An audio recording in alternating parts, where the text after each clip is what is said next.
아, 요걸 잘 몰랐구나. exchange, hardship.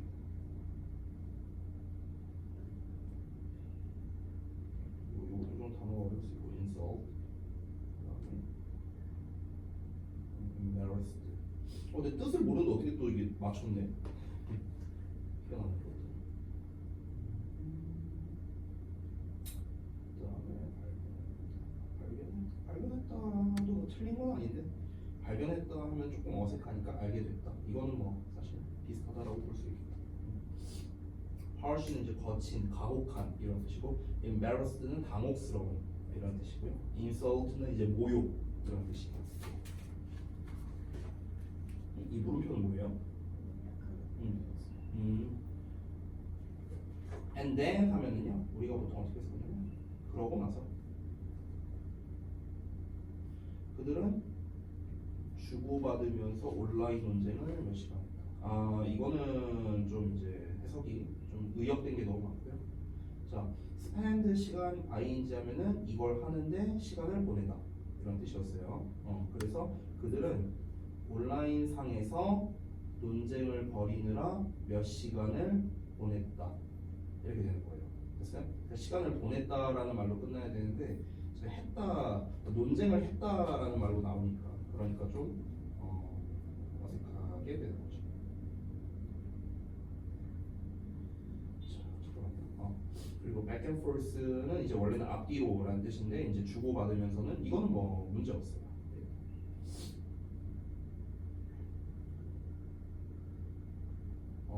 여기서는 이제 여기 who was his enemy online 이라는 요 덩어리가 이렇게 이제 꾸며주는 거였어요. 그래서 그의 그러니까 온라인에서 그의 적이었던 누군가가 이렇게 되는 거예요.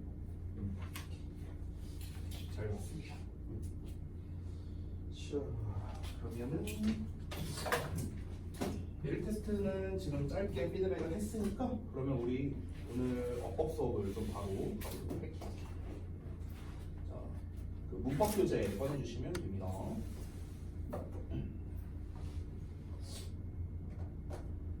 Grammar Inside 2를 이제 볼 건데 일단 여기에서 챕터를 이제 쭉 볼 거예요. 일단 여기 앞에 책을 펴셔서 챕터를 한번 쭉 보고 그러고 난 다음에 우리가 이제 배울 내용들이 어떤 것인가 한번 쭉 훑어보고 그 다음에 이제 챕터 1부터 한번 가보도록 하겠습니다. 자, 그러면은 잠깐만요.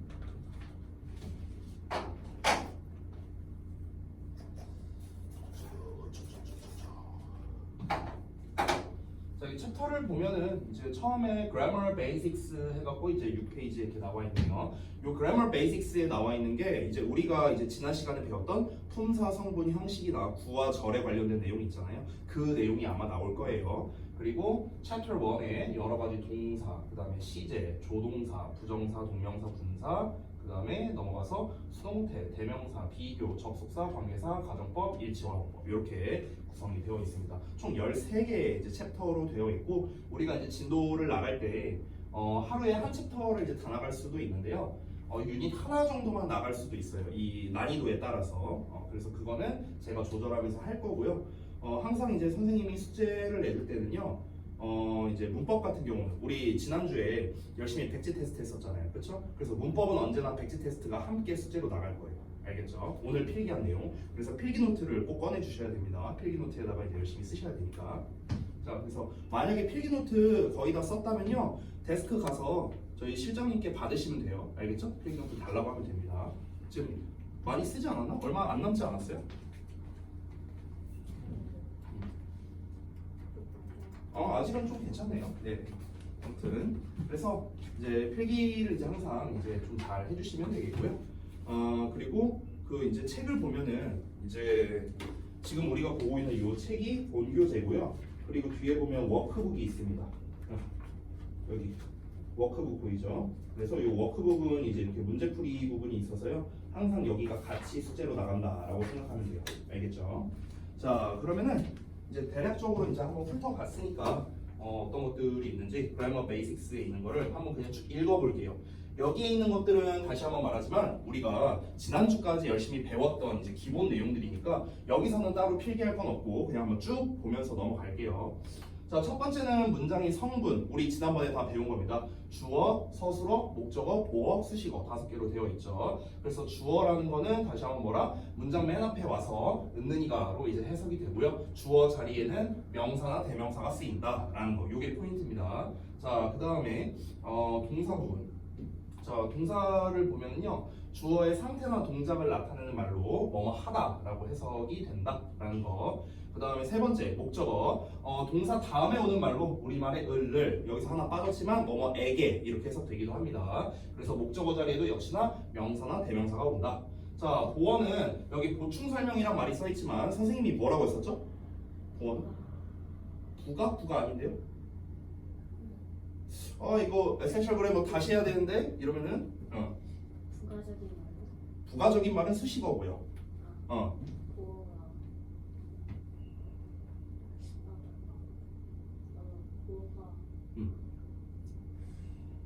자, 선생님이 이렇게 말할게요. 보어라는 말을 들으면요, 제일 먼저 떠올라야 되는 말이 뭐냐면 상태예요. 상태. 알았어요? 상태. 처음 들어본다는 표정으로 보네. 그 빈칸에 우리 테스트에 썼었어요. 상태를 말한다라고 했습니다. 그래서 주어의 상태를 말하는 것을 주격 보어, 목적어의 상태를 말하는 것을 목적격 보어 이렇게 이야기하고요. 자, 마지막으로 수식어입니다. 자, 이게 이제 부가적인 말입니다. 그래서 형용사나 이제 부사가 바로 이 수식어에 해당되는 거였죠. 보어는 참고로 형용사와 명사 이렇게 두 가지가 있었습니다. 자, 여기까지가 이제 성분에 대한 얘기였고요. 바로 이어서 품사가 있는데, 자, 품사는 명사, 대명사, 동사, 형용사, 부사, 전치사, 접속사, 감탄사 이렇게 8개가 있었습니다. 자, 명사는 모든 이름과 개념을 나타내는 말이었고요. 주어, 목적어, 보어 역할을 할 수 있죠. 대명사는 명사를 대신하는 말, 그래서 역시나 주, 목, 보 역할을 하고요. 자, 동사는 아까 말했던 녀석과 똑같습니다. 그래서 주어의 주어의 상태나 동작을 나타내는 말, 뭐뭐 하다라고 해석이 되죠. 자, 그 다음에 형용사. 형용사라는 거는요, 명사나 대명사의 성질, 상태를 설명하는 말이다. 그래서 우리말로는 이은자 받침, 리을자 받침, 뭐뭐의 이런 식으로 해석이 되고요. 자, 부사라는 녀석은요, 있어도 되고 없어도 되는 그런 이제 좀 추가적인 말로서 동사, 형용사, 부사, 문장을 수식해서 시간, 장소, 이유, 방법 등을 나타낸다라고 얘기를 했습니다.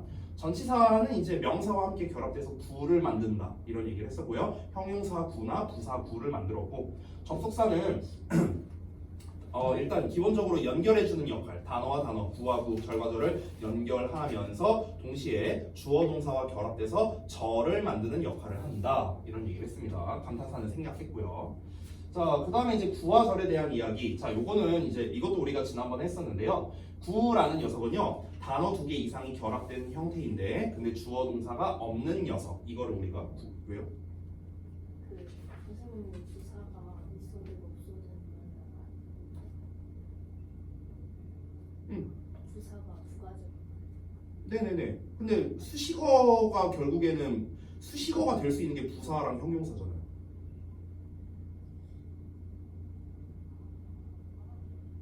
뭐 잘 이해가 안 돼요? 다시 그럼 봐봐. 좀 헷갈린 것 같으니까. 형용사와 부사가 수식어의 역할을 해요. 됐어? 형용사와 부사가. 이 수식어라는 녀석이 이제 얘가 있어도 되고 없어도 되는 말이에요. 맞아요. 있어도 되고 없어도 되는 말인데, 근데 아까 지금 본인이 말한 거는요, 보어를 얘기할 때 보어가 있어도 되고 없어도 된다, 부가적인 말이다 이렇게 얘기했잖아. 이건 아니에요. 이건 틀린 거고요. 수식어라는 녀석이 이제 있어도 되고 없어도 되고, 피클 같은 녀석이라고 했어요. 제가 햄버거의 피클 같은 녀석. 근데 이 수식어의 역할을 하는 놈이 2개가 있다고. 형용사와 부사가 2개가 있다. 그럼 당연히 형용사와 부사가 수식어의 역할을 할 때는요, 얘네 둘 다 있어도 되고 없어도 되는 말이겠죠. 당연히 얘네가 수식어 역할을 할 때는. 다만 이제 형용사 같은 경우는 명사를 수식하는 역할하고, 부사 같은 경우는 동사, 형용사, 부사, 문장을 수식한다. 수식하는 대상이 다르다. 이 얘기한 겁니다. 됐나요? 그러면 정리가? 네.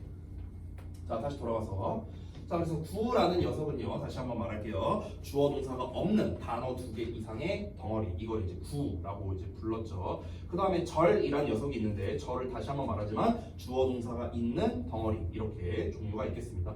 구라는 녀석은요, 사실 종류가 명사구, 형용사구, 부사구 이렇게 세 가지 종류가 있고요. 절이란 녀석도 명사절, 형용사절, 부사절 이렇게 세 종류가 있습니다. 자, 이거를 좀 잠깐 추가로 설명을 좀 드리자면요, 여기 좀 잠깐 볼게요. 명사구라는 녀석은요, 지금 보시면 the white cat, 그다음 something to eat, his poor health 뭐 이런 식으로 이제 나와 있습니다. 그래서 구라는 말이 들어갔으니까 단어가 아니잖아요. 그렇죠? 단어 2개 이상이 결합된 거죠. 지금 보시면요, the white cat 이런 식으로 세 단어가 나와 있죠. 근데 이 세 단어가 어디 있냐면요, 동사의 앞에 나와 있어요. 그렇죠? 그래서 지금 요게 바로 뭐가 됩니까? 주어가 되는 겁니다. 주어가. 됐어요? 그래서 엄밀히 말하면요, cat이란 녀석이 이제 명사죠, 명사. 나머지는 다 이제 부수적인 말들이 되는 거예요. 형용사예요, 형용사. 얘네들은요. 그래서 이게 결합된 전체 덩어리가 이 문장에서 주어의 역할을 하고 있는데, 단어가 2개 이상 결합되면서 안에 주어 동사가 없기 때문에 구라고 부르는 겁니다. 됐죠? 자, 예를 들어 이제 2번 같은 경우도 보면은요, the building이 주어고 is가 동사예요. 그럼 주어와 동사 사이에 지금 이렇게 on the hill이라는 형태가 껴있는 거죠. 지금 보시면은. 그래서 on the hill이 이렇게 꾸며주는 거야. 명사를 꾸며주는 거야. 그래서 형용사 역할을 하는 거예요. 지금 이 덩어리가 명사를 꾸며주니까. 그럼 우리말로 해석할 때는 이렇게 니은자 받침 이렇게 끝나겠네요. 그럼 해석해 보자면은 언덕에 있는 건물이야. 언덕에 있는 니은자 받침 끝나죠. 됐어요? 언덕에 있는 건물이 is mine, 내 거다 이렇게 되는 겁니다. 자, 그 다음에 부사구도 마찬가지인데요. 지금 보시면은 in the park라고 되어 있는 이 부분이 장소를 지금 말하고 있습니다. We saw each other. 우리가 서로를 봤어요. 공원에서. 장소를 말하는 거고요. 아래 있는 거는요, Her name is easy to remember. 여기서의 to remember는요, is라는 형용사를 수식합니다. 형용사를 꾸며주는 거는 부사밖에 없겠죠. 그래서 그녀의 이름은 쉽다인데 어떻게 쉽냐면요, 기억하기에 쉽다 이렇게 해석이 됩니다. 자, 그 다음에 아래 절의 형태가 나왔는데 여기도 잠깐 보시면요, 잘 보세요. 여기 is라는 동사가 있습니다. 그러면 앞에 나와 있는 게 주어가 되는 거겠죠. 이 전체 덩어리가 주어가 되는 거예요. 됐어요? 이렇게 되는데 이 안쪽을 살펴보시면 여기에 I라는 주어가 있고 loved라는 동사가 나와 있어. 그렇죠? 그럼 이 주어 덩어리에 주어와 동사가 있으니까 이 덩어리의 이름은 절이 되는 거예요. 절. 됐어요? 주어 동사 있으니까 절인데, 근데 이 절이 무슨 역할을 하고 있냐면 주어의 역할을 하고 있어요. 자, 주어의 역할을 할 수 있는 녀석은 명사밖에 없겠죠. 그래서 우리가 명사 절이라고 부르는 거예요. 이해되세요? 자, 나머지도 다 마찬가지입니다. 아래 있는 거를 보시면요, 여기에 이렇게 that he was your father 이렇게 나와 있는데요. 앞쪽을 보시면은 앞에 know라는 동사가 나와 있습니다. 그래서 나는 didn't know, 알지 못했어. 뭘 알지 못했는데 네모를 몰랐다는 거야. 네모를. 지금 선생님이 어떻게 해석했냐면 네모를이라고 해석했거든. 그러니까 이 네모가 목적어가 되는 거예요. 됐어요? 을로 해석이 됐으니까.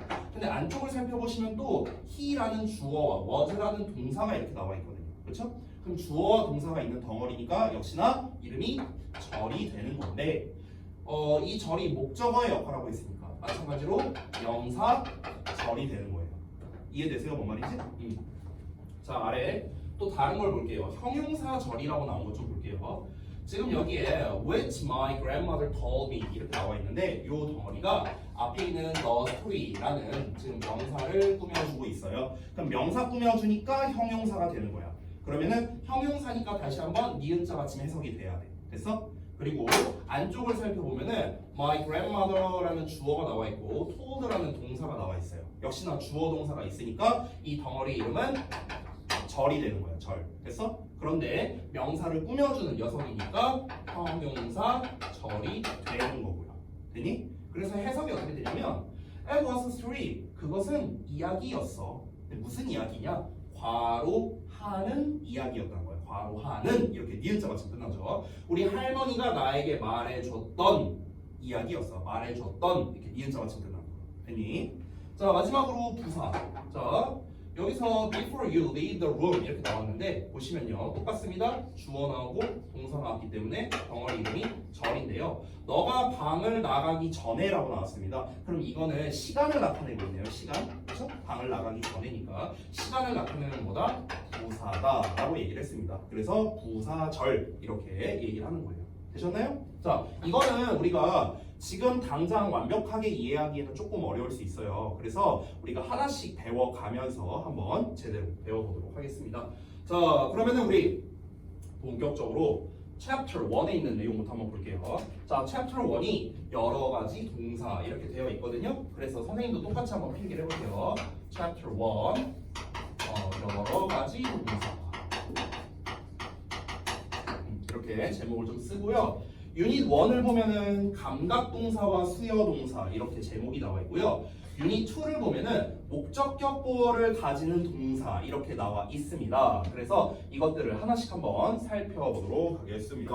자, 일단은 감각동사라고 나와 있는 첫 번째부터 한번 볼 건데요. 자, 첫 번째 감각동사부터 한번 알아보도록 하겠습니다.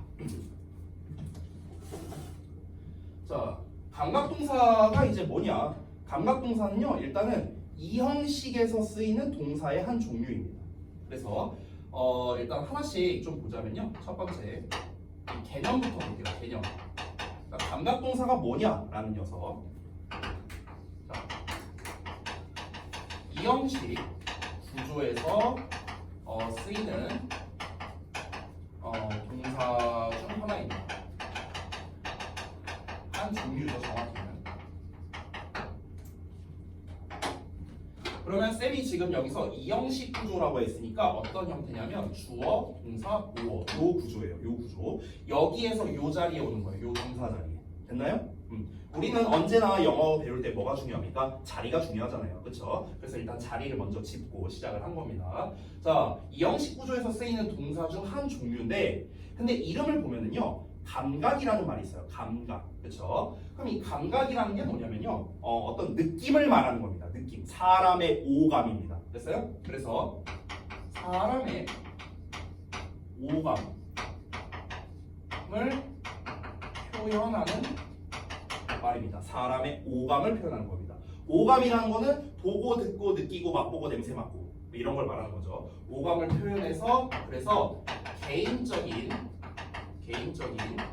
느낌을 나타내는 말이에요. 개인적인 느낌이야. 개인적인 느낌. 자, 그래서 바로 이어서 일단 이제 그 특징을 좀 한번 알아볼게요. 감각동사의 특징. 자, 앞에서 말했다시피 감각동사는 이 형식 구조에서 쓰이기 때문에 뒤에 뭐가 나오냐면 보어가 나옵니다. 보어가. 근데 이 보어가 어떤 형태로 나오냐면요. 크게 두 가지 버전이 있습니다. 그걸 말씀드릴게요. 자, 그래서 어떻게 오냐면은 감각동사 뒤에 일단 다시 한번 보어가 나오는데요.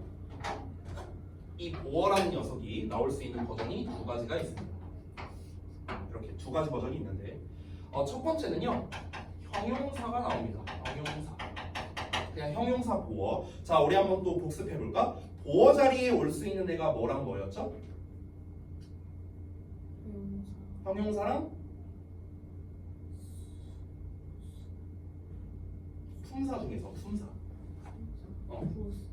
부사? 아니에요. 부사 오면 큰일 납니다. 부사는 수식어로만 쓰였고요. 뭐였죠? 명사죠, 명사. 형용사와 명사입니다. 그래서 일단 형용사 하나 나오고요. 자, 명사를 쓸 건데 명사가 그냥 나오지 않아요. 이 감각동사는요. 어떻게 오냐면요. like라는 녀석이 이렇게 붙어요. like. 그래서 like 명사 이렇게 나옵니다. 이게 감각동사의 뒤에 오는 특징인데요.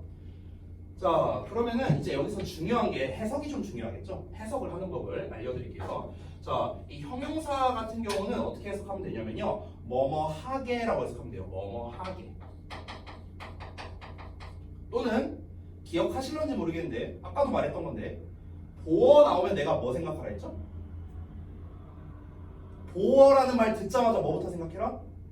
아이 고세 까먹었어? 상태. 됐어요? 상태. 그래서 뭐뭐 하게란 뜻 말고 뭐뭐한 상태로 이렇게 해석할 수도 있어요. 뭐뭐한 상태로.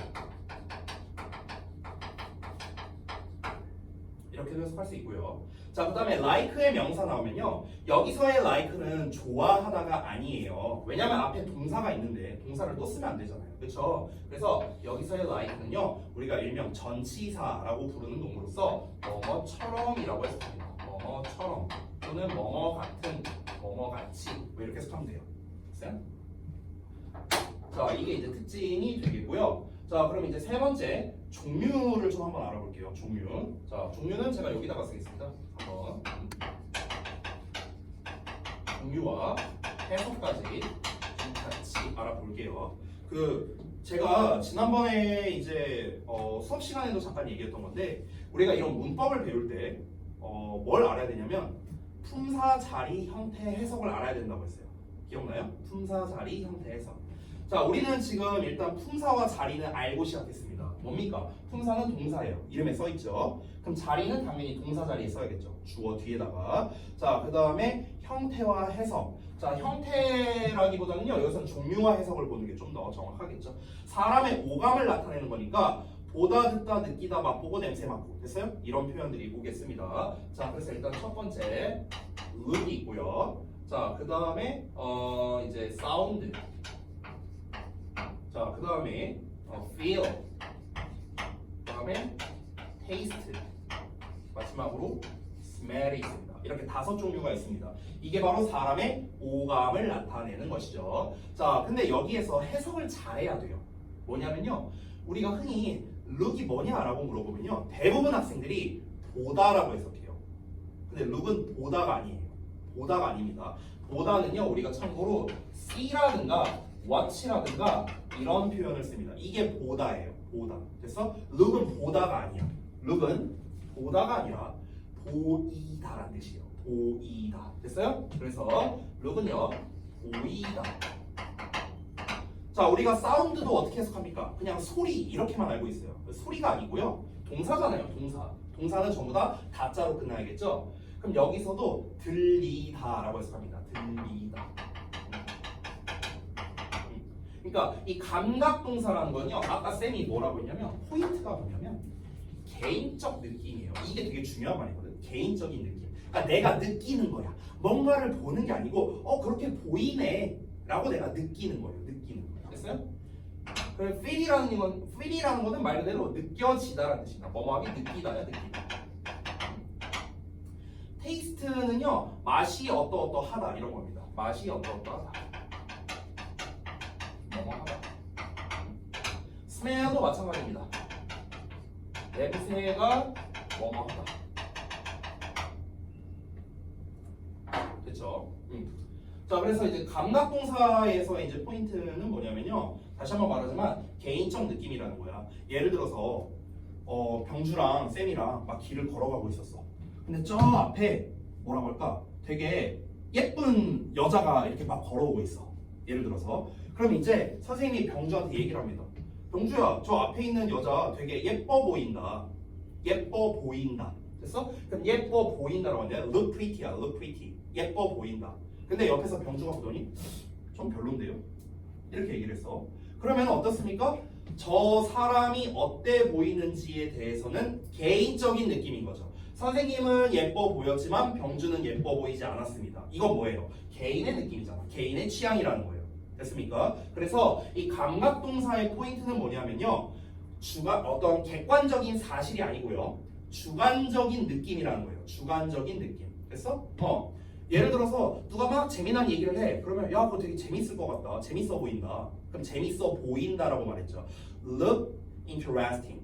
됐어요? 재밌게 들린다. Sound interesting. 우리가 이렇게 표현을 하거든. 근데 옆에 있는 다른 친구는 난 별로 재미없게 들리는데, 이럴 수도 있죠. 이게 다 뭐예요? 개인의 느낌이라는 거예요. 됐니? 그래서 감각동사의 포인트는 바로 개인적인 느낌이고, 이렇게 5가지 오감을 나타내는 표현이 나와서 얘네들 뒤에는 형용사, 도어가 나오거나 아니면은 like의 명사가 나오거나 이런 식이다 라는 겁니다. 자, 여기에서 이제 마지막으로 주의점을 한 가지만 말하고 갈게요. 4번에다가 주의점 쓰겠습니다. 주의점.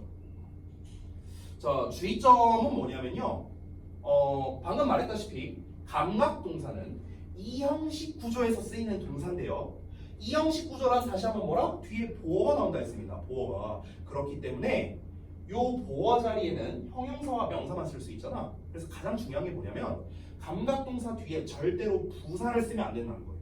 됐어? 왜냐면 여기는 보어 자리니까 부사가 들어갈 수 없거든. 알겠니? 그래서 가장 중요한 거 시험에 이게 나오는 거예요. 사실상 뭐냐면 감각동사 뒤에 부사. 부사는 우리가 흔히 이렇게 ly로 끝나는 애들이 많아요. ly로 끝나는 애들. 그래서 부사를 쓰면은 안 된다라는 겁니다. 이 부사는 틀렸다. 됐어? 이게 가장 중요하겠습니다. 됐니? 자, 그래서 예를 들어서 여기 책에 있는 예시를 한번 같이 보자면요. You look different without your glasses 이렇게 나와 있어요. 그러면 you look different. 너는 달라 보인다라고 해석하는 거예요. 달라 보인다 without your glasses. 너의 안경이 없으니까. 됐어요? 안경을 빼니까 달라 보인다. 이런 말이거든요. 그럼 여기다가 만약에 우리가 이 different에다가 이렇게 한번 써볼게요. 이 different에 ly를 붙입니다. 그럼 우리말로 해석을요. 다르게라고 하거든요. 다르게. 부사죠, 부사. 그러면은 잘 봐봐. 다르게라고 해석하면요. 해석이 자연스러워 보여요. 한번 해볼까? 너 다르게 보인다. 우리말로는 자연스럽죠. 하지만 differently를 쓰면은 틀린다는 겁니다. 됐습니까? 해석만 보고 고르는 게 아니에요. 다르게 보인다. 우리말로 자연스럽게 들리는데 ly 붙여서 맞는 거 아니에요? 아닙니다. 그게 아니고요. 다시 한번 말하지만 여기 감각동사 뒤에는요 보어가 와야 되기 때문에 부사는 보어 역할을 할 수 없으니까 쓰면 안 된다라는 겁니다. 단순하게 우리가 해석만 보고 이게 맞네 이렇게 고르면 틀린다는 거예요. 알겠니? 정확히 말하면요 보어 자리에는 아까 말했다시피 형용사와 like 명사가 오고 보어라는 녀석은 어떤 상태로라고도 해석이 된다 했습니다. 그래서 you look different가 너는 다른 상태로 보인다는 뜻이에요. 다른 상태로 보인다. 됐죠? 자, 아래에 이제 감각동사 뒤에 like의 명사가 나오는 거 여기 나와 있는데요. 한번 볼까요? That cloud looks like a puppy 이렇게 돼 있네. 자, 그럼 여기서 like 어떻게 해석한다고? 뭐라고요? 뭐뭐처럼. 그럼 어떻게 해석하면 돼? 그 구름은 보인다. 강아지처럼 이렇게 해석하면 되는 거예요. 됐니? 어렵지 않죠? 오케이. 자, 여기까지가 감각 동사였습니다. 1번, 2번, 3번은 이제 기본 개념을 설명드린 거고요. 4번에 나와 있는 주의점이 바로 시험에 나오는 포인트다. 이렇게 정리하면 되겠습니다. 자, 필기 다 됐죠? 그러면은 여기 넘어가서요. 두 번째 보겠습니다. 여기 다 지울게요. 자, 2번 가겠습니다. 자, 두 번째는요. 바로 수여동사라는 녀석을 한번 알아볼게요. 수여동사.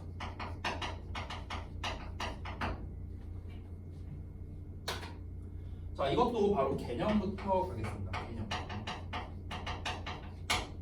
자, 개념을 짧게 말하면요. 수여동사는요. 이렇게 쓸게요. 제가 괄호 1번으로 쓰고 수여동사. 이게 뭐냐면요. 사형식 모든 동사를 말합니다. 사형식 동사를 말합니다. 사형식 동사. 그러니까 사형식 구조에서 쓰이는 모든 동사를 우리가 수여동사라고 합니다. 사형식이라는 거는 우리가 주어, 동사, 간접, 목적어, 직접, 목적어 이렇게 썼거든요. 그럼 여기에 오는 동사 있죠. 요 자리에 오는 동사 이렇게 사형식 구조에서 나오는 동사 이 동사를 뭐라 한다? 수여동사라고 부르는 겁니다. 됐습니까? 그럼 이제 수여동사라는 이제 이 말의 의미를 좀 보자면요. 수여가 무슨 뜻이에요? 수여. 그렇지. 바로 그거야. 우리 보통 상장 같은 거 받을 때 이 상장을 수여합니다. 이렇게 말하잖아요. 그렇죠? 그러니까 수여라는 거는요. 다시 한번 말하면 주다라는 뜻이야. 주다. 됐어? 그럼 결국 수여동사라는 말은 무슨 뜻입니까? 주다의 의미를 가진 동사예요. 주다의 의미를 가진 동사. 그래서 뭐뭐해 주다의 의미를 가졌다. 이렇게 볼 수 있습니다. 주다 동사야. 주다 동사. 주다의 의미를 가진 동사. 그게 바로 수여 동사다. 이렇게 정리할 수 있겠습니다. 자, 그래서 이 수여 동사는 일단 기본적으로 주다의 뜻이기 때문에 그러면 수여 동사의 가장 대표적인 녀석이 바로 give가 되는 거예요. give. 됐어요? 왜냐면 give가 주다라는 뜻이니까. 됐죠? 자, 그래서 책에 있는 거를 좀 잠깐 보자면요. 수요 동사는 give, send, tell, teach, make, buy와 같은 뭐뭐 해주다의 의미를 가진 동사예요. 주다. 그래서 우리가 수역 동사 이렇게 부르게 됩니다. 자, 아까 이제 감각동사 할 때처럼 이제 특징이 있는데 특징을 제가 이따가 한 3, 4번쯤에 쓰고요. 일단은 종류와 해석법. 일단은 그 구조와 해석을 알려줄게요. 오히려 구조와 해석. 그래서 2번에다가 구조, 해석 이렇게 쓰겠습니다. 사실 이 내용은요. 우리 에센셜 그래머 프린트 맨 마지막 페이지 10페이지에 사실 나와 있는 내용이거든요. 자, 다시 한번 볼게. 자, 일단 4형식 구조이기 때문에 이렇게 주어, 동사, 간접 목적어, 직접 목적어로 구성되어 있습니다. 그러면은 이거 하나를 전부 다 자세히 해석해 보자면요. 자, 주어니까 은능이가 붙이면 되겠죠. 그냥 저는 하나만 쓸게요. 얘가 이렇게 쓸게요. 간접 목적어는 뭐뭐에게라고 해석합니다. 얘에게. 직접 목적어는 을을 붙여서요. 뭐뭐를. 이 동사의 해석이 포인트죠. 뭐랍니까? 뭐뭐해 주다 이렇게 해석합니다. 뭐뭐해 주다. 됐어? 그러면 이거를 풀 버전으로 해석하면 어떻게 되겠습니까? 주어가 간접 목적어에게 직접 목적어를 동사해 주다. 요 해석이 일단 기본이에요. 얘한테 이걸 해주다야. 얘한테 이걸 해주다. 됐어요? 우리가 그래서 이 4형식을 해석할 때는요. 기본은 주다라고 해석하면 됩니다. 아주 간단합니다. 자, 그래서 책에 있는 예시를 좀 잠깐 보자면요. 여기 봐봐. I told my best friend a secret. 이렇게 나왔거든? 그럼 볼게요. I told. 내가 말했다. 말해주었다야. 말해주었다. My best friend. 내 가장 친한 친구에게 a secret. 비밀을. 에게, 을을. 됐어요? 내 가장 친한 친구에게 비밀을 말해주었다. 됐나? 이렇게 우리가 자리마다 해석법이 정해져 있기 때문에 이 자리에 맞는 해석만 이렇게 대입하면 됩니다. 그러면 해석이 아주 쉬운 거예요. 됐니? 자, 그래서 일단 구조와 해석까지 한번 알아봤고요. 자, 그럼 수요 동사의 여러 가지 종류를 좀 한번 알아보도록 하겠습니다. 수요 동사의 여러 종류.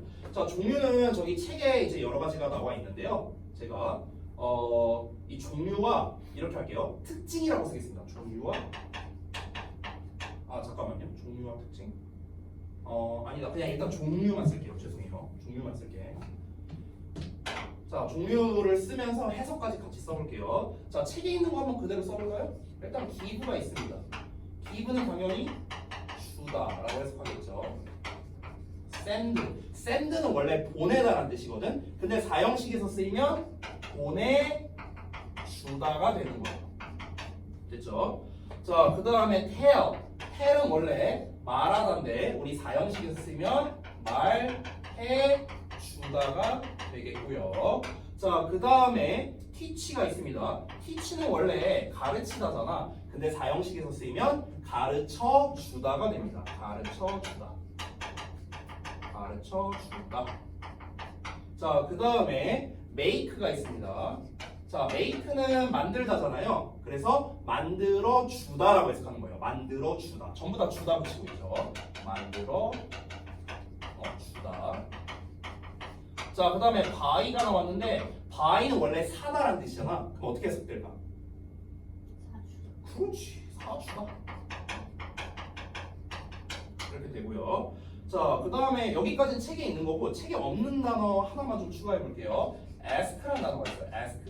ask는 물어보다 질문하다라는 뜻이잖아. 근데 물어봐주다, 질문해주다 이러면 조금 어색하죠, 해석이. 그래서 얘는 그냥 물어보다로 해석하는 게 더 자연스러워요. 물어보다, 질문하다 이렇게 해석하면 됩니다.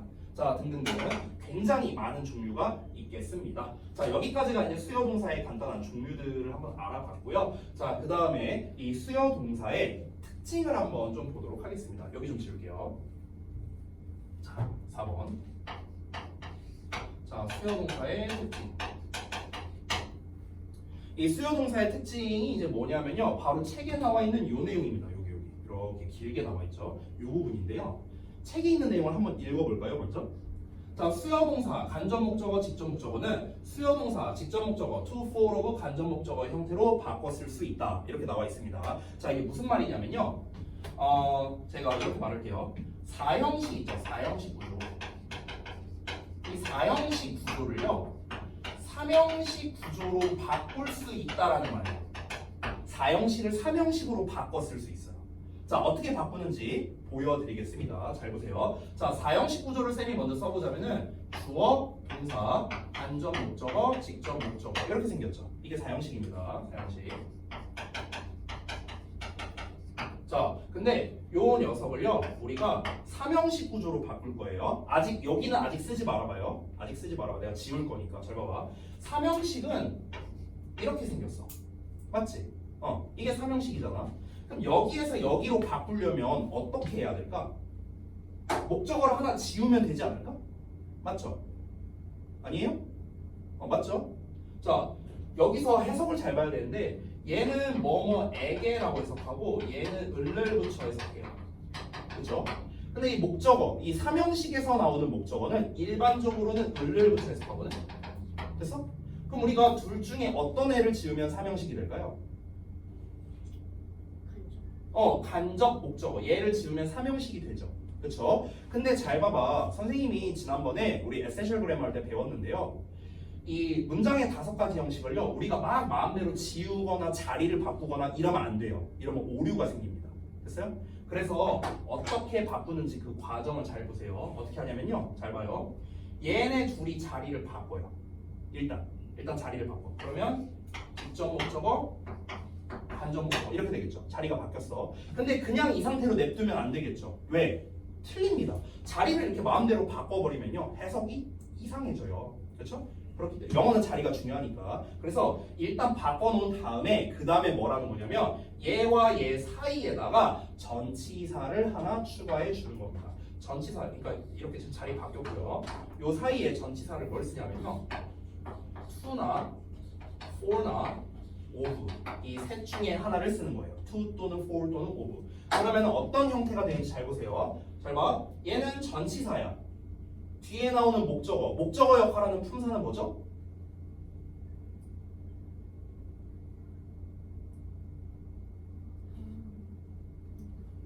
자, 그러니까 이래서 우리가 이 품사 성분 간의 관계를 완벽하게 익혀야 되는 거예요. 이게 그러니까 지금 계속 우리가 너무 오래 고민을 하잖아요, 그렇죠? 자, 형용사는요, 보어와 수식어의 역할을 하고요, 목적어 역할을 하는 거는 명사밖에 없습니다. 됐어요? 자, 그리고 또 이렇게 질문할게. 전치사 뒤에는 뭐가 나와요? 어떤 거예요? 부사예요? 전치사 뒤에 뭐가 나옵니까? 접속사? 전치사 뒤에 접속사? 그러면 in 다음에 and 이렇게? 전치사 뒤에 접속사? 그럼 해석하면 그리고에서네요? 그리고에서 맞아요? 아니죠. 자, 뭘까요? 에서야, 에서. 그러니까 에서라고, 그러니까 에게라고 해봐, 에게. 그럼 에게라는 말이랑 뭐가 잘 어울릴까? 뭐뭐에게. 여기 앞에다가 아무거나 네가 말을 붙여봐. 아무거나. 뭐에게라고 할 거예요. 아무거나 붙여봐. 좋으니까 예시로.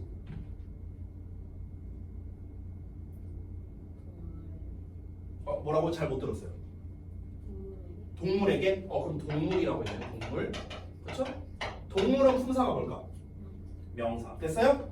됐어? 자, 그래서 명사가 나옵니다. 전치사잖아. 그래서 뒤에 뭐가 나온다? 명사야, 명사. 명사니까 목적어죠. 됐어요? 명사는 주어, 목적어, 보어니까. 이해 안 돼요? 됐어요? 오케이. 자, 그럼 잘 봐요. 그럼 전치사의 명사가 만들어졌는데 이 덩어리를 한번 볼게요. 덩어리. 이 전치사와 명사가 합쳐지면 뭘 만든다고 했죠, 제가? 구예요, 구. 됐어요? 근데 이 구가 하는 역할은 뭐냐면요, 수식어구예요. 수식어구. 됐어요? 전치사의 명사의 덩어리는요, 수식어구, 즉 형용사나 부사의 역할을 합니다. 미리 말씀드리면 여기서는 부사의 역할을 해요. 그래서 부사구가 됩니다. 부사구라는 건 결국 뭡니까? 수식어예요, 수식어. 수식어는 어떤 형식에 영향을 주지 않거든요. 그래서 얘가 없어도 돼요. 아까도 말했잖아. 수식어는 있어도 되고 없어도 되는 말이다. 그럼 얘가 없다고 적을게요. 그럼 뭐가 남습니까? 주어, 동사, 목적어만 남니다. 되니? 그렇기 때문에 삼형식 구조가 완성이 되는 것입니다. 되니? 이렇게 전환할 수 있다는 거야. 그러니까 어렵게 생각할 거 없어요. 그냥 간단하게 얘네들이 자리 바꾸고 사이에 to, for, of 중에 하나를 붙이면 된다는 거예요. 됐어요? 간단하죠? 그런데 그럼 여기에서 쌤이 좀 추가적으로 좀 설명드릴 게 있는데 선생님 그러면 to, for, of 중에 아무거나 쓰면 되나요? 라고 물어볼 수 있는데 당연히 아니겠죠. 그렇죠? 언제 to를 쓰고 for를 쓰고 of를 쓰느냐 이 기준이 있습니다. 기준. 됐어요? 자 그래서 제가 요거를 지금 여기에다가 필기하기는 좀 어려우니까 제가 여기다가 다시 쓸게요. 자, 요 형태를 다시 쓸게요. 잘 보세요. 자, 주어, 동사, 직접, 목적어, 그 다음에 간접, 목적어, 그 다음에 요 사이에 이제 전치사 to, for, of 이렇게 나옵니다. 자, 근데 여기에서 이제 제가 설명하려고 하는 거는요. to, for, of를 언제 사용하느냐, 뭐에 따라 달라지느냐 그 기준이 있을 거 아닙니까? 그 기준을 말씀드릴게요. 자, 뭐에 따라 달라지냐면요. 일단 앞에 나와 있는 요 동사에 따라 달라집니다. 동사에 따라. 됐어요? 제가 일단 여기다가 좀 써놓을게요. 여기 앞에다가 이거는요. 앞에 나온 동사에 따라 다르게 사용하면 되는 겁니다.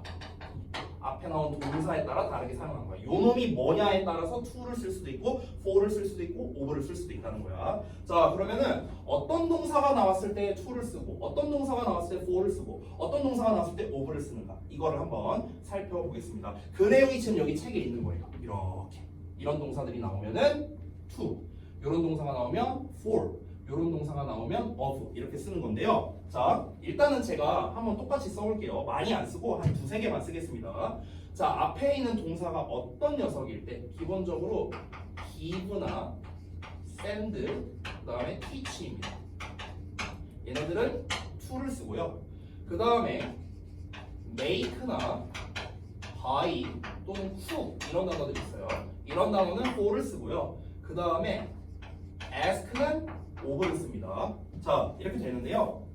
그러면 선생님 우리가 이거를 다 일일이 따로 외워야 되나요? 이렇게 물어볼 수 있잖아. 근데 일일이 따로 안 외워도 이걸 암기할 수 있는 법을 알려줄게요. 잘 보세요. 자, 일단 제일 쉬운 게 얘예요. of 쓰는 경우. 왜냐면 얘는 ask밖에 없어요. 됐어? ask가 아까 무슨 뜻이었지? 묻다, 물어보다잖아. 질문하다잖아. 그래서 질문하다가 나오면 of 쓰면 돼요. 질문하다. 됐어요? 자, 그래서 정리하자면 of를 쓰는 거는요. 질문하다. 질문하다가 나오면 of입니다. 질문하다가 나오면. 질문하다가 ask만 있진 않거든요. 이제 우리가 나중에는요. 이건 안 써도 되는데 inquire 이런 단어가 있어요. inquire. 근데 이 inquire도 질문하다라는 뜻이거든. 그래서 inquire가 나왔을 때도 of를 쓰는 거예요. 알겠죠? 그래서 간단하게 of는 언제 쓴다? 질문하다 나오면 of예요. 질문하다 나오면. 자, 그 다음에 잘 보세요. 이 for를 쓰는 경우에 대해서 얘네들의 공통점이 있어요. make, buy, cook의 공통점이 있거든요. 잘 봐봐. 어떤 공통점일까? 자, make 만들어 주다. buy 사 주다. cook은 어떻게 해석하겠어? 요리해 주다. 됐어요? 이렇게 되겠죠? 요리해서 주는 거니까. 그럼 잘 보세요. 얘네들의 어떤 공통점이 있냐면요. 뭔가 과정을 거쳐서 준다라는 의미가 있어요. 과정을 거쳐서 준다. 자,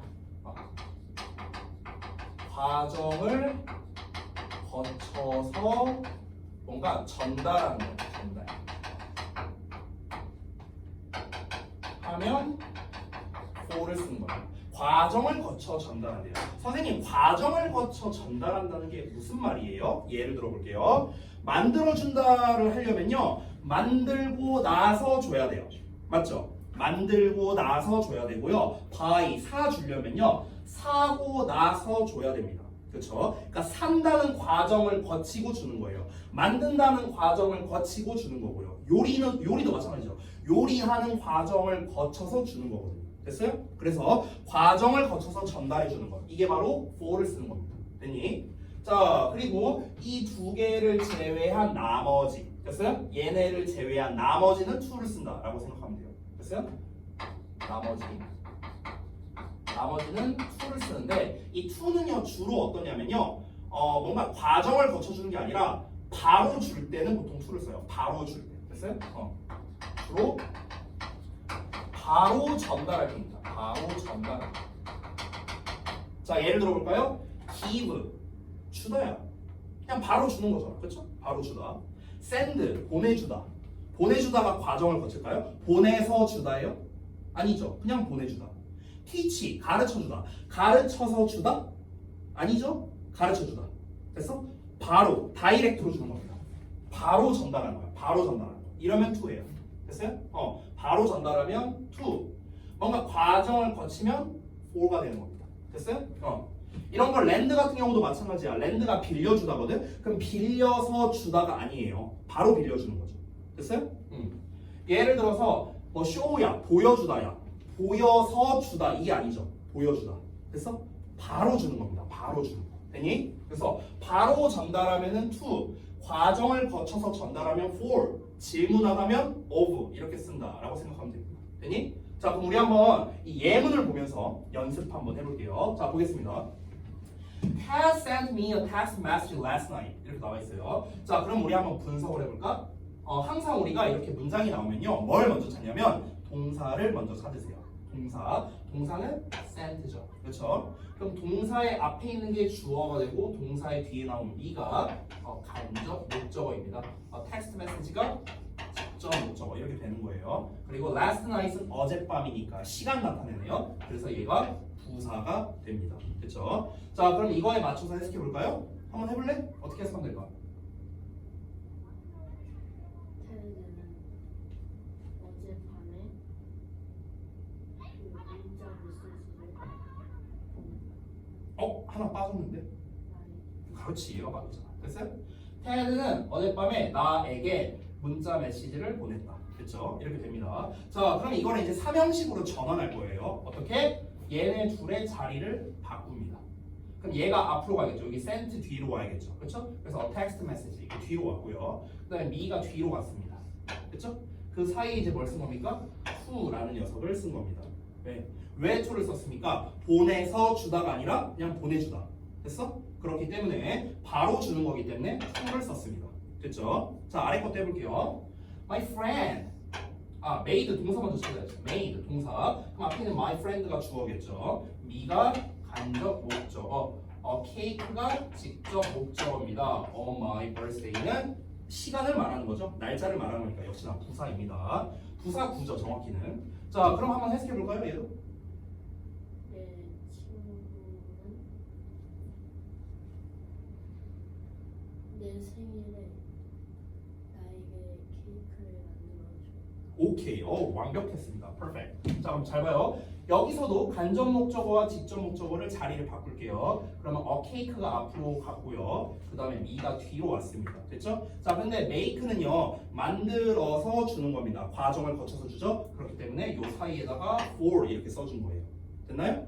자, 마지막 ask 보겠습니다. Can I ask you a favor? 이렇게 나왔네요. 자, 그럼 여기서는 I가 주어고요. Can ask 이렇게 동사 이렇게 연결된 거죠. 의문문이니까 자리가 바뀐 겁니다. 간접 목적어, 그다음에 a favor, 직접 목적어 이렇게 나온 겁니다. 자, 그럼 어떻게 하면 됩니까? 역시나 둘을 자리를 바꿉니다. a favor와 you의 자리를 바꾸고 질문하다니까 of를 쓰면 되는 거예요. 됐나? 이렇게 간략하게 우리가 볼 수 있겠습니다. 이해하셨죠? 자, 지금 제가 이렇게 칠판에다 쓴 것처럼 똑같이 한번 좀 표시를 좀 해주시기 바랍니다. 자, 그래서 일단 저거 쓰시고 잠깐 쉬는 시간 가졌다가 이어서 좀 하도록 할게요.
됐습니까? 자 그러면은 우리 아래에 있는 체크한 문제를 좀 한번 같이 한번 해볼까요?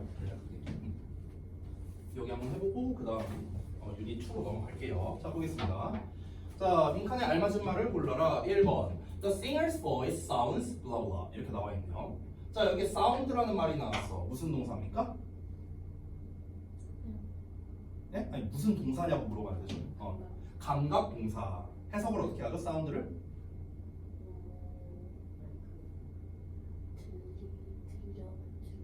들리다 됐어요? 그 가수의 목소리가 들린다, 아름답게 들린다 이걸 말하는 거겠죠? 형용사, 아름다운 상태로 들린다는 거니까 형용사를 써야겠네. 그럼 정답은 B, beautiful 이렇게 되는 거죠. beautifully는 LY 붙었으니까 부사고요. beauty는 아름다움 명사입니다. 명사. 그다음에 두 번째, a Canadian teacher taught English blah blah us at school.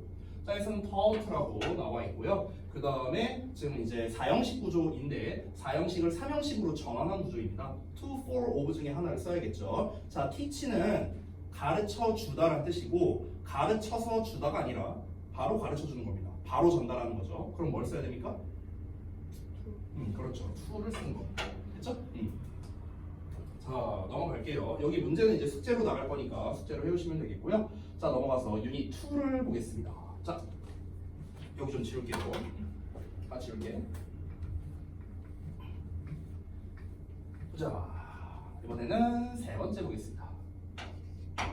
자, 목적격 보어를 가지는 동사 해갖고 나와 있네요. 그래서 지금 이제 A, B, C, D, E까지 엄청나게 많은 종류가 나와 있습니다. 아마 여기 있는 거를 다 설명하기에는 시간이 좀 모자랄 수도 있거든요. 그래서 일단 하나씩 최대한 해보도록 할게요.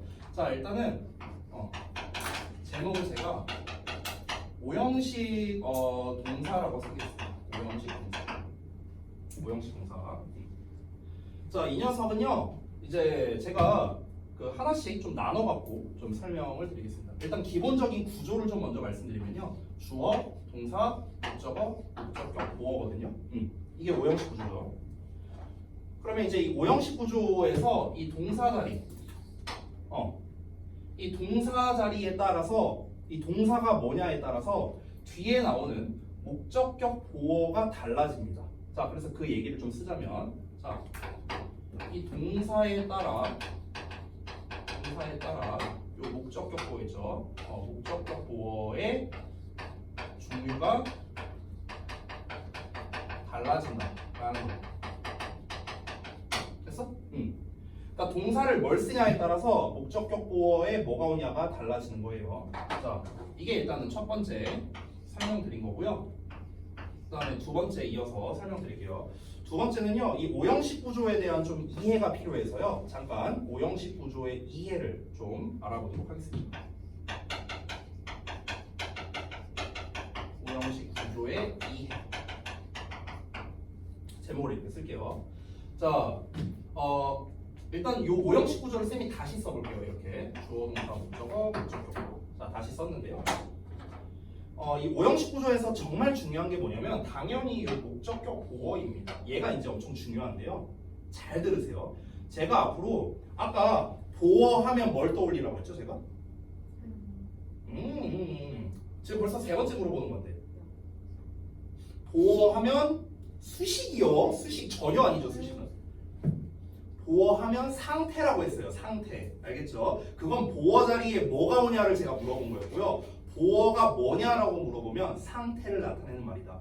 주어의 상태를 말하면 주격 보어, 목적어의 상태를 말하면 목적격 보어. 됐어요? 지금 요 녀석 이름이 목적격 보어잖아. 그럼 누구의 상태를 말하는 겁니까? 뭐라고요? 잘 못 들었어요. 목적어의 상태죠, 당연히. 이름이 목적격 보어니까. 됐어요? 그래서 이 둘이 아주 밀접한 연관성이 있어요. 됐어요? 얘의 상태를 얘가 말해주고 있는 거니까. 자, 여기서 제가 핵심적인 해석법을 알려드리겠습니다. 제가 앞으로 오형식 구조에서 가장 중요한 게 뭐야? 이렇게 물어보면은 이렇게 대답하시면 돼요. 목적어와 목적격 보어는 주어와 동사 관계이다 라는 겁니다. 주어와 동사 관계. 됐어? 둘은요 주어 동사 관계예요. 주어 동사 관계가 무슨 말입니까? 그게 무슨 말이냐면요. 목적어와 목적격 보어를 해석할 때 주어 동사처럼 해석하라는 거예요. 주어 동사처럼 해석하라고. 주어 동사는 해석을 어떻게 해요? 얘가 뭐뭐 하다 이렇게 해석하죠. 얘가 뭐뭐 하다 이런 것처럼 이 둘을 해석할 때도요. 얘가 뭐뭐 하다와 같은 식으로 해석하라는 거예요. 그럼 합쳐서 해석하면 어떻게 되냐면 얘는 얘가 뭐뭐 하다는 것을 뭐뭐 한다 이렇게 해석이 됩니다. 자 다시 해석을 써드릴게요. 여기 옆에다가 옆에다 쓸게요. 주어는 목적어가 목적격 보어 하다는 것을 동사하다. 이게 오형식의 가장 기본적 해석법입니다. 기본적 해석법. 그럼 여기서 잘 보시면요. 목적어가 주어처럼 해석했죠. 그렇죠? 주어처럼 해석했고 목적격 보어 하다 어떻게 해석했습니까? 동사처럼 해석했습니다. 보이세요? 얘가 뭐뭐 하다 동사처럼 해석했어요. 주어가 동사하다처럼 해석했습니다. 됐니? 그래서 제가 다시 한번 얘기할게요. 너무너무 중요한 부분이라 그렇습니다. 자, 오형식 구조에서 제일 중요한 게 뭐지? 내가 하나만 기억하라고 한 게 뭐지? 목적어와 목적격 보어는 주어 동사처럼 해석합니다. 이렇게 대답하면 되는 거예요. 알겠죠? 누가 물어보더라도 이렇게 대답하시면 됩니다. 누가 물어보더라도. 알겠죠? 오형식 구조에서 제일 중요한 거예요. 제일 중요한 거. 이것만 기억하면은 나머지는 이제 암기만 하면 됩니다. 그냥 암기하면 다 해석할 수 있어요. 알겠죠? 자, 그러면은 오형식 구조의 이해를 봤는데 그럼 오형식 구조의 이 오형식 동사의 종류들을 이렇게 하나씩 나눠서 볼 겁니다. 지금 책에는 총 5가지의 종류가 나와 있거든요. 근데 이거 말고도 더 많이 있어요. 하지만 일단 책에 있는 6만 기준으로 한번 보겠습니다. 자, 3번을 쓸 건데요. 여기다 쓸게요, 저는요. 여기가 좀 자리가 부족한 것 같아서 여기만 좀 지우려고 하는데 지워도 돼요? 네네. 여기 좀 지울게요. 자, 그러면요. 첫 번째 종류를 알아보겠습니다. 즉 그래서 오형식 동사의 종류를 하나씩 한번 알아볼게요. 오형식 동사의 종류 하나씩 보겠습니다. 자, 아까 전에 제가 1번에서 뭐라고 썼냐면요. 이 동사에 따라 목적격 보어의 종류가 달라진다고 했습니다. 그래서 그거를 하나씩 알아볼 건데요. 첫 번째는 뭐냐면요. 명사 보어가 오는 경우입니다. 목적격 보어가 명사 인동입니다. 됐어요? 자, 그러면은 이 목적격 보어가 명사로 쓰일 때는, 즉 명사로 쓰일 때는 앞에 어떤 동사가 나와야 되는가? 그게 A번에 나와 있는 바로 저러한 종류가 되겠습니다. 그래서 제가 오형식 구조를 또 쓸 거예요. 이렇게. 자, 그러면은 요 자리에 뭐가 나온다? 명사가 나옵니다. 요 동사 자리에는 이제 어떤 애들이 나오냐면 책에 있는 것처럼 콜이라든가 그 다음에 또 뭐 있냐? make라든가 그 다음에 name이라든가 이런 단어들이 있습니다. 등등등. 자, 그러면은 이제 해석을 어떻게 하는지 한번 보도록 할게요. 자, 이런 경우에는 해석을 어떻게 하면 되냐면요. 뭐뭐를 뭐뭐로 이렇게 해석하면 딱 깔끔해요. 뭐뭐를 뭐뭐로. 됐어? 뭐뭐를 뭐뭐로. 자, 이때 목적어를 뭐뭐를, 이 명사는 뭐뭐로 또는 뭐뭐라고 이렇게 해석하면 됩니다. 됐어요? 자, 그러면 각각 콜과 메이크와 네임은 어떻게 해석하면 되느냐? 콜은 부르다로 해석하면 되겠죠. 부르다. 됐어요? 얘를 뭐뭐로 부르다 또는 얘를 뭐뭐라고 부르다 이렇게 해석하는 거야. 메이크는 만들다잖아. 얘를 뭐뭐로 만들다입니다. 얘를 뭐뭐로 만들다. 자, 네임은요. 네임은 이름 지어주다거든요. 얘를 뭐뭐로 이름 짓다라는 뜻입니다. 얘를 뭐뭐로 이름 짓다. 이름 짓다. 됐어요? 그 병준 혹시 이름 누가 지어주셨어요? 혹시 알아요? 뭐라고요? 근데 장명소를 그럼 부모님이 같이 가셔서 지었대요? 몰라요? 그까지 잘 몰라요? 궁금하면 한번 여쭤보세요. 부모님께 가고. 그 선생님 아들이 이제 12살인데요. 우리 병주랑 2살 차인데 이 선생님 아들은 선생님이 직접 이름을 지었어요. 우리 아들 이름을. 그래서 그때는 어떻게 쓰면 될까요? 선생님이 내가 이름 지어줬습니다. 지어준 게 옛날이니까 과거형으로 쓰면 되겠죠. named. 그 다음에 my son. 내 아들에게 뭐라고 이름 지었다? 여기다 내 아들 이름 쓰면 되는 거예요. 됐어요? 나는 내 아들에게 블라블라라고 이름 지어줬다. 됐어? 이렇게 해서 하는 겁니다. 됐죠?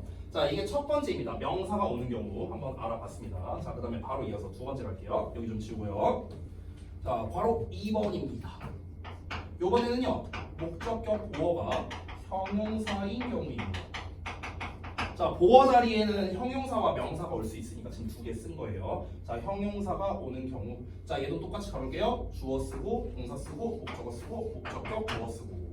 자, 다시 한번. 요 자리에 뭐가 온다? 형용사가 오는 겁니다. 그렇죠? 자, 요때 요 동사 자리에는 이제 주로 어떤 애들이 오냐면요. 지금 책에 나와 있는 것처럼 make, keep, find, think 이런 단어들이 보통 많이 나옵니다. 그래서 make, 그다음에 keep, 그다음에 find, 그다음에 think. 자, 그러면은 이때 형용사를 어떻게 해석하면 되냐면요. 가장 일반적으로는 뭐뭐 하게라고 해석하면 제일 깔끔해요. 뭐뭐 하게. 뭐뭐 하게 또는 뭐뭐 하다고 이렇게도 해석이 됩니다. 뭐뭐 하다고. 됐어요? 자, 목적어는 을을 붙여 해석을 해도 되고요. 을로 해석해도 되고요. 아니면 아까 제가 써드렸었던 목적어와 목적격 보어는 주어 동사 관계다라고 했잖아요. 그래서 마치 얘를 주어처럼 뭐뭐 가라고 해석하는 경우도 있어요. 됐어? 근데 뭐뭐 가라고 할 때는요, 뭐뭐 하다고랑 해석이 좀 잘 어울리고요. 뭐뭐를로 해석할 때는 뭐뭐 하게랑 좀 잘 어울립니다. 그러니까 뭐뭐를 뭐뭐 하게 뭐뭐 한다. 뭐뭐가 뭐뭐 하다고 뭐뭐 한다. 됐어? 이런 식으로 해석이 자연스럽습니다. 자, make는 똑같습니다. 만들다예요. 만들다. 얘는 똑같이. 그럼 만들다면 뭘로 해석하는 게 좀 더 자연스러울까요? 뭐뭐를 뭐뭐 하게 만들다. 이렇게 하면 자연스럽겠죠. keep은 유지하다잖아. 지속시키는 겁니다. 그러면 뭐뭐를 뭐뭐 하게 유지하다. 이렇게 해석하면 되겠죠. 뭐뭐를 뭐뭐 하게 유지하다. 자, find는 우리가 찾다라고 해석하는데 보통 찾다라고 많이 하지만 찾다가 아니에요. 알아내다에 제일 가까워요. 알아내다. 됐어요? 그래서 뭐뭐가 뭐뭐 하다는 걸 알아냈다. 이렇게 해석하면 되겠죠. 뭐뭐가 뭐뭐 하다는 걸 알아냈다. 뭐뭐를 뭐뭐하게 알아냈다. 그래서 알아내다. 이렇게 해석하면 되겠고요. 알아내다. 알게 되다. 뭐 이렇게 해석해도 되고. 그 다음에 think는 생각하다잖아요. 그렇죠?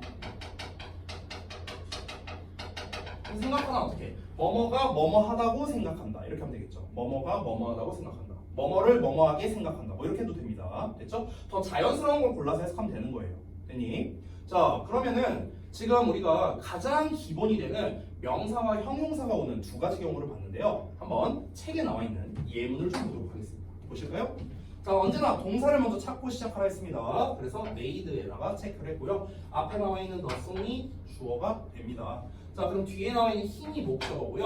world famous star가 목적격 보어가 됩니다. 이렇게 오형식 구조고요. 아래 것도 미리 해볼게요. found 동사 나왔으니까 앞에 있는 I가 주어가 되고 the math exam 목적어, difficult가 목적격 보어가 되겠습니다. 자, 그럼 한번 해석해 볼게요. 위에 거부터. 그 노래는 made 만들었다. 그를 뭐뭐로 또는 그를 뭐뭐라고 이렇게 하면 돼요. 여기서 뭐뭐로가 좀 더 적합하겠네요. 그 노래는 그를 세계적으로 유명한 스타로 만들었다. 됐죠? 로로 해석한 거 보이죠? 뭐뭐로 보이시죠? 두 번째 볼게요. I found 나는 알게 됐다. 그 수학 시험이 어렵다는 것을. 그래서 그 수학 시험을 어렵게 생각했다. 이렇게 해석해도 되고요. 그 수학 시험이 어렵다는 것을 알게 됐다. 됐니? 자, 알게 되다로 해석했습니다. 알게 되다, 알아냈다. 이렇게 해석해도 되고요. 됐죠? 자, 그 다음에 이제 가장 기본적인 명사와 형용사는 알아봤는데요. 자, 이제 C부터는 조금 희한한 녀석들이 나옵니다. 여기 보시면요. 투부정사 구라는 애가 있고요. 그 다음에 동사원형 나와 있고요. 그 다음에 동사원형 이렇게 나와 있거든요. 자, 요 녀석들을 좀 잠깐 알아보도록 하겠습니다. 자, 여기 좀 지울게요. 자, 여기 그냥 다 지울게요. 다 지워도 되죠? 다 썼어요? 오케이, 다 지울게요. 자, 여기만 이렇게 지우겠습니다. 자, 세 번째 갈게요. 세 번째. 3번. 여기도 지울게. 자, 3번은요. 목적격 보어가 투부정사인 경우입니다. 투부정사. 투부정사. 자, 우리가 아직 이 문법 책에서는 투부정사를 배우지는 않았습니다만 우리 지난주 금요일 날에 제가 Intermediate Grammar에서 준동사 설명했었거든요. 기억나세요? 준동사. 자, 그러면은 우리 병수가 얼마나 기억하는지 잠깐 좀 물어볼까? 준동사, 아니 보지 말고. 자, 준동사가 뭐였지? 준동사는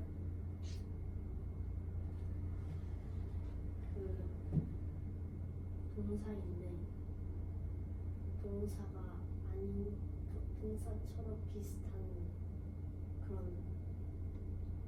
동사. 자, 이렇게 정리할게요. 그러니까 쉽게 말하면 이렇게 말하면 됩니다. 동사랑 비슷하지만 동사가 아닌 것이에요. 그러니까 첫 멘트가 틀렸어요. 동사인데가 아니에요. 동사가 아니에요. 준동사는. 알겠죠? 그러니까 다시 한번 말합니다. 준동사는 뭐라? 동사랑 비슷하지만 동사는 아닌 것. 됐어? 이렇게 말하면 돼요. 다시 한번 뭐라고? 동사랑 비슷하지만 동사가 아닌 것. 됐어? 이게 이제 준동사입니다. 자, 근데 이제 준동사의 이제 종류가 세 가지가 있었는데요. 부정사, 동명사, 분사 이렇게 세 종류가 있었어요. 됐어? 그 중에서 부정사를 좀 보는 겁니다. 부정사. 혹시 기억하시는지 모르겠는데 부정사에는 종류가 두 개가 있었어요. 필기도 했었거든, 쌤이. 하나가 투부정사고요. 나머지 하나 혹시 기억나세요? 뭐뭐 부정사였는데. 혹시 기억나? 기억 안 나? 이거 했었는데. 자, 투부정사는 어떻게 생겼습니까? 투에다가 동사 원형을 써요. 제가 앞으로 동사 원형은 이렇게 R이라고 쓸 거예요. R. 이게 동사 원형이에요. 자, 투에 동사 원형을 써요. 동사 원형이 뭐죠? 혹시 알아요? 동사 원형? 원래 동사는 동사의 원래 형태. 이걸 줄여서 동사 원형이라고 부릅니다. 원래 형태. 자, 투부정사는 투의 동사 원형을 쓰거든. 그러면 얘는 무슨 부정사일까? 참고로 얘는 어떻게 생겼냐면요. 그냥 동사 원형만 써요. 동사 원형만 쓰는 부정사야. 그래서 우리가 동사 원형만 쓰는 부정사. 그래서 원형 부정사라고 불렀습니다. 원형 부정사. 됐어요? 이렇게 두 종류가 있는데 이 투부정사와 원형 부정사 잠깐만 보면은 이 부정사는 다시 한번 말하지만 동사가 아니겠죠. 준동사니까. 그렇죠? 근데 부정사는 그럼 품사가 뭐냐면요. 명사도 되고요. 얘는 형용사도 되고요. 부사도 되거든요. 세 개나 돼요. 세 개나 품사를. 근데 잘 봐봐. 우리가 지금 배우는 건 뭐냐면요. 보어예요. 보어. 목적격 보어. 자, 다시 한번 물어볼게요. 보어 자리에는 뭐가 들어가죠? 자, 그러니까 이 품사와 성분 간의 관계가 우리가 안 되면은 이게 계속 막히는 거예요. 자, 뭡니까? 보어 자리에 뭐 들어가죠? 명사? 끝이에요? 명사만 들어가요? 명사, 형용사. 됐어요? 이게 바로 나와야 돼요. 바로. 알겠죠? 그러니까 우리가 좀 많이 해야 돼요. 이거. 좀 여러 번 해야 됩니다. 이게 바로바로 나와야 됩니다. 보어 자리에는 뭐가 들어가지? 명사, 형용사. 수식어는 뭐가 될 수 있지? 형용사, 부사. 됐어요? 명사는 무슨 역할을 하지? 주어, 목적어, 보어.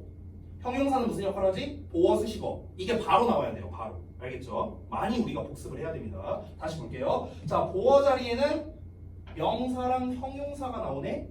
근데 잘 봐봐. 부정사가 명사랑 형용사 역할을 하잖아. 그치? 그러면 부정사를 보어 자리에도 쓸 수 있겠네요? 맞아? 맞아? 아니야? 아니 왜 대답이 없어요? 다시 잘 이해가 안 돼요? 다시 보어 자리에는 명사랑 형용사가 나오는데 부정사도 명사와 형용사 역할을 한다며. 그렇죠? 그럼 당연히 부정사를 보어 자리에 쓸 수 있겠죠. 명사, 형용사니까. 됐니? 이 얘기 한 거예요. 자, 그러면 요거 좀 지울게요. 이건 이제 뭐 개념 설명하려고 제가 쓴 거니까. 자, 그러면은 목적격 보어 자리에 투부정사가 오는 경우가 있어요. 얘도 역시나 동사에 따라 달라집니다. 그래서 똑같이 써볼게요. 주어, 동사, 목적어, 목적격 보어인데 요 자리에 투의 동사 원형이 나오는 이런 형태입니다. 자, 그래서 이 동사 자리에 뭐가 오냐면요. 굉장히 많은 동사들이 있거든요. 지금 보시면. 자, 책에 있는 거 다 써볼게요. want.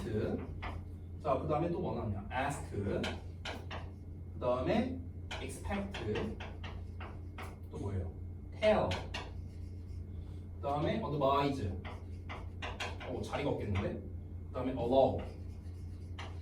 그 다음에 마지막으로 order. 이렇게 있습니다.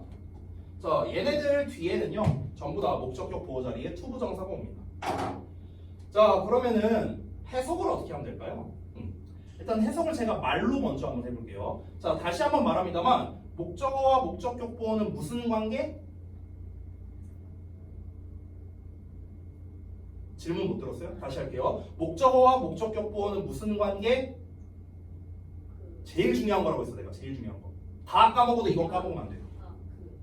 주어와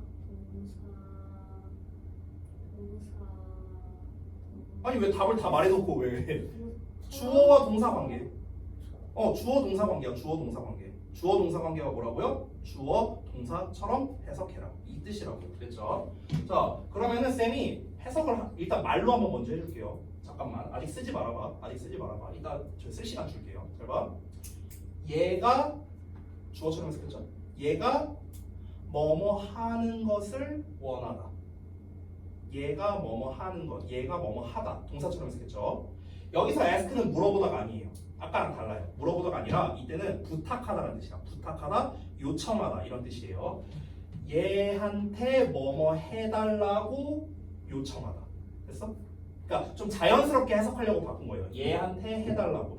얘한테 해달라고라는 거는요. 이 행동을 얘가 하는 거잖아. 그렇죠? 얘한테 해달라고. 내가 예를 들어서 병주한테 병주야 나가서 선생님 아이스크림 좀 사다 줘. 내가 부탁 좀 할게. 이렇게 말을 했어. 그럼 아이스크림을 산다. 아이스크림을 산다는 걸 누가 하는 거야? 병주가 하는 거잖아. 선생님이 아니라. 그렇죠? 병주한테 아이스크림 사달라고 부탁을 하는 거죠. 얘가 이 행동을 하는 거라고. 주어 동사. 됐니? 그래서 얘한테 해달라고 부탁한다. expect는 기대하다라는 뜻이거든요. 또는 예상하다라고 해석할 수 있습니다. 기대하다, 예상하다. 얘가 뭐뭐 하기를 기대하는 거야. 얘한테 하라고 말하다.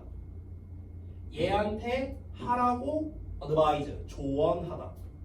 그래서 얘가 뭐뭐 하도록 허락하다. order는 명령하다니까 얘한테 하라고 명령하다. 됐습니까? 이렇게 해석이 되겠습니다. 자, 그러면은 지금 목적어와 목적격 보호가 해석이 어떤 동사가 왔냐에 따라서 약간씩 달라졌거든요. 근데 이걸 일일이 외우지 마세요. 그냥 자연스러운 걸로 해석하면 돼요. 자연스러운 걸로. 알겠죠? 얘가 뭐뭐 하길 원하는 거고 얘한테 해달라고 부탁하는 거고 이렇게 그냥 자연스럽게 맞춰서 해석하면 되는데 중요한 건 뭐냐면 주어 동사 관계라는 거 요것만 까먹지 않으면 됩니다. 이거는 해석법이 조금 다채롭기 때문에 일단 동사의 뜻을 쭉 써볼게요. 자, 동사 want는 원하다, ask는 요청하다, expect 기대하다, 예상하다라는 뜻도 있는데 기대하다만 쓸게요. 그 다음에 tell은 말하다, 그 다음에 advise는 충고하다, allow는 허락하다, 허용하다 뭐 이런 뜻이죠. order는 명령하다입니다. 됐죠?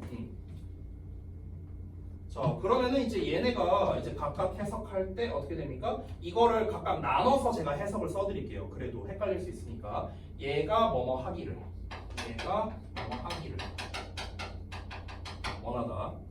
얘한테 해달라고, 얘한테 뭐뭐 해달라고. expect는 얘가 뭐뭐 하기를 기대하다. 얘가 뭐뭐 하기를.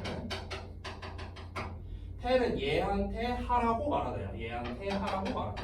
얘한테 뭐뭐 하라고 말하다. advise는 얘한테 하라고 충고하다.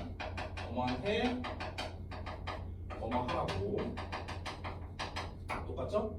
allow도 똑같습니다. 얘한테 뭐뭐 하는 걸, 얘가 뭐뭐 하는 걸 허락해주다. 그럼 얘가 뭐뭐 하는 것을 허락하다, 허용하다. 명령하다. 얘한테 하라고 명령하다. 뭐뭐한테 뭐뭐하라고. 그럼 해석이 얼추 좀 비슷하지 않나요? 얘가 뭐뭐 하기를로 해석하는 버전이 있고요. 지금 보시면요. 얘가 뭐뭐 하기를 또는 얘한테 해달라고, 한테 해달라고, 한테 하라고, 뭐한테 뭐뭐 하라고. 됐어요? 그러니까 뭐한테 뭐뭐 하라고라고 이렇게 해석되는 부분도 있죠. 그렇죠? 그래서 둘 중에 하나를 해석하면 돼요. 됐니? 더 자연스러운 걸로 해석하면 되는 겁니다.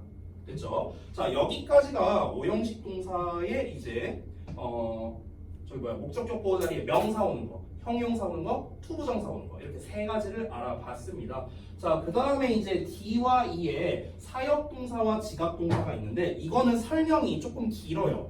책에는 되게 짧게 나와 있는데 이게 설명하면 조금 길거든요. 그렇기 때문에 이거는 다음 시간에 제가 하도록 할 거고요. 일단 우리가 C 부분을 아까 예문을 안 읽어봤기 때문에 C의 예문만 읽고 수업을 좀 마치도록 하겠습니다.